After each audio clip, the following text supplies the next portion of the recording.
प्रियतम प्रभु, कविवर रविंद्रनाथ टैगोर के प्यारे शब्दों की दुनिया। प्रभु, मैं तो बांसुरी मात्र हूं, उसमें हवा बनकर तो तू बहता है, इसलिए बांसुरी से निकलने वाला संगीत पर मालकियत तेरी है। मैं तो बेजान था, तूने ही मुझ में संगीत का प्रगटीकरण किया है। मात्र कंठ से ही प्रभु प्रकट होते हैं ऐसा नहीं है, अपनी हर इंद्रियों से, रोम रोम से उनका प्रगटीकरण होता है।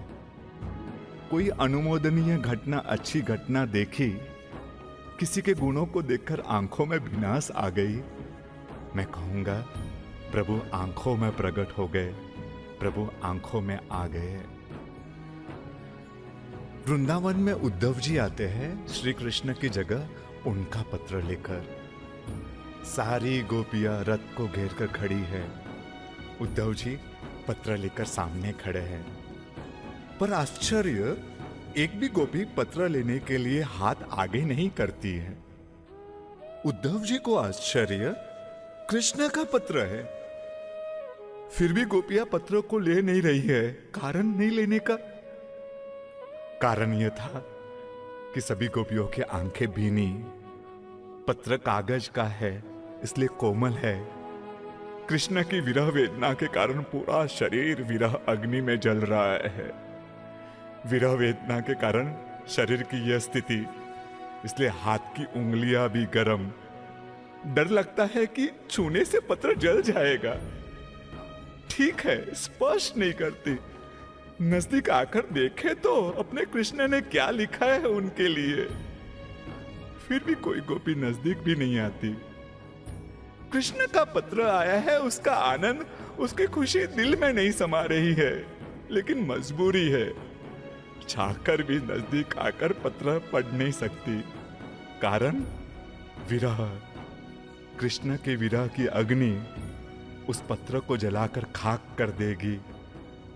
अपने कृष्ण को लिखे हुए पत्र के नजदीक आकर पढ़ भी नहीं सकती, छू भी नहीं सकती। डर लगता है अगर पत्र जल भी नहीं गया तो शायद कृष्ण के लिए बहते हुए आंसू की धारा पत्र के अक्षरों को मिटा न दे।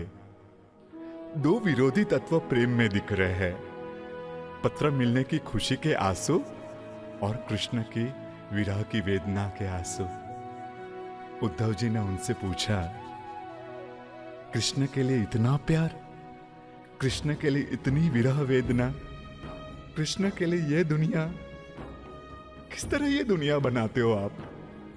कृष्ण की भक्ति, कृष्ण के जाप, कृष्ण की आराधना कौन से मंत्रों द्वारा, कौन से जाप द्वारा करते हो? गोपियां हंसने लगी। उद्धव जी ने कहा, आप हंस क्यों रहे हो? ठीक है, हम हंसते नहीं। उद्धव जी, कृष्ण तो आपके खास है, आपके पास रहते हैं, आपके साथ में रहते हैं। आपकी आंखों से नजर हटाने का मन भी हमें नहीं कर रहा है।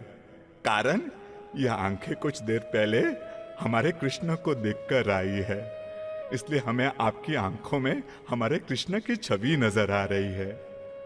उद्धव जी, यही प्रश्न अगर हम गोपियां आपसे करें तो आप क्या जवाब दोगे? आप किस तरह कृष्ण की भक्ति, कृष्ण की उपासना, कृष्ण के जाप करते हो? उद्धव जी ने कहा, मैं कृष्ण की भक्ति, उपासना, जाप के लिए सवेरे ब्रह्म मुहूर्त में उठकर शरीर को पवित्र करके ओम कृष्णाय नमः, ओम कृष्णाय नमः ऐसे पदों से ध्यान साधना द्वारा कृष्ण को याद करने का, कृष्ण की छवि को आंखों में लाने का प्रयास करता हो। कृष्ण की छवि अपनी आत्मा में स्थिर करने का प्रयास करता हो। गोपियां फिर से हंसने लगी। उद्धव जी ने कहा, आप हंस क्यों रहे हो? आपने मुझसे तो पूछ लिया, जान लिया, लेकिन आप नहीं बता रहे कि आप किस तरह से कृष्ण की उपासना, साधना, ध्यान, जाप करते हो। गोपियों ने आंखों के आंसू के साथ कहा, उद्धव जी, बहुत तकलीफ वाली परिस्थिति है। घर का काम होता है, सासू डांटते हैं, ताने मारते हैं, सब सुनना पड़ता है। हम तो कृष्ण को हृदय में लाने का नहीं, बाहर निकालने का प्रयास करते हैं। हम तो कहते हैं कान्हा हमारे अंदर से जा, हमारे हृदय से जा, हमारी सोच से जा, तो हम घर का काम कर सके, घर को संभाल पाए। आपके कारण सास का, पति का, लोगों का, सबका सुनना पड़ता है। कृष्ण तो आप जाओ, हम भान भूल जाते हैं। कृष्ण आप जाओगे तो हम घर का काम कर पाएंगे, संसार को जी पाएंगे, संसार की हमारी दुनिया में रह पाएंगे। लेकिन कान्हा जाता ही नहीं। उद्धव जी, हम लाने का नहीं, बाहर जाने को कृष्ण को कहते हैं, फिर भी नहीं जाता है वो। उद्धव जी की आंखों में आंसू। क्या प्रेम है, कितनी प्यारी दुनिया है गोपियों की। प्रभु, आपने ऐसी विनाश, ऐसी दुनिया मेरी क्यों नहीं बनाई? प्रियतम प्रभु, ये विनाश को भी तुझे देना ही होगा। सभी तुझे करना है मेरे वीर। मैं तो बैठा बैठा तुझे देखा करूंगा। मेरे आंखों में, मेरे हृदय में, मेरे शब्दों में, मेरे मौन में भी विनाश लाने का काम तेरा ही है। मैं तो खाली हूं।